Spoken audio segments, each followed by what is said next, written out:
Now, the South Carolina Republican Party is asking a federal court to adjust how primary elections work. And if the lawsuit succeeds, it could change how you cast your ballot. 7 News' Julia Keener has the story. Right now, any registered South Carolina voter can choose to vote in either the Republican or Democratic primary, regardless of party affiliation. But the South Carolina Republican Party wants that to change. It's like allowing Carolina or Clemson fans to decide what players the other team puts on the field. It doesn't make any sense in football, and it doesn't make any sense in politics either. That's South Carolina Republican Party Chair Drew McKissick making the case against South Carolina's open primary system.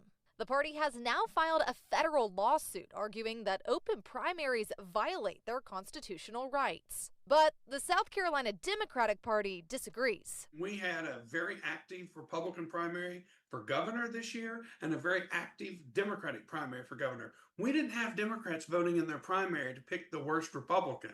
That's not how that works.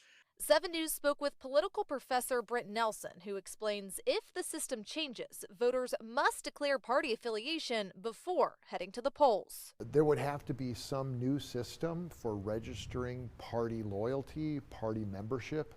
That means voters who choose not to affiliate with either party could lose their ability to vote in primary elections. There are people who don't really want to identify with a particular party, but they want to participate in primary elections.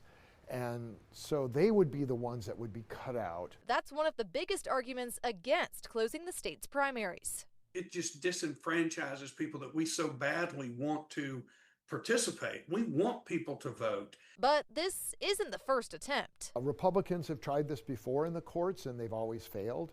Nelson tells us it'll be a tough battle, saying it was clear in this past year's legislative session that there's divide within the party. Governor McMaster said he would veto any bill that would close the primaries. The Republicans themselves are not united behind this. The State Election Commission says it has not yet been served with the lawsuit and will not comment on pending litigation.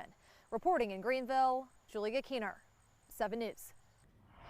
Nelson also tells us there is no real evidence that Democrats have swayed Republican races in the past.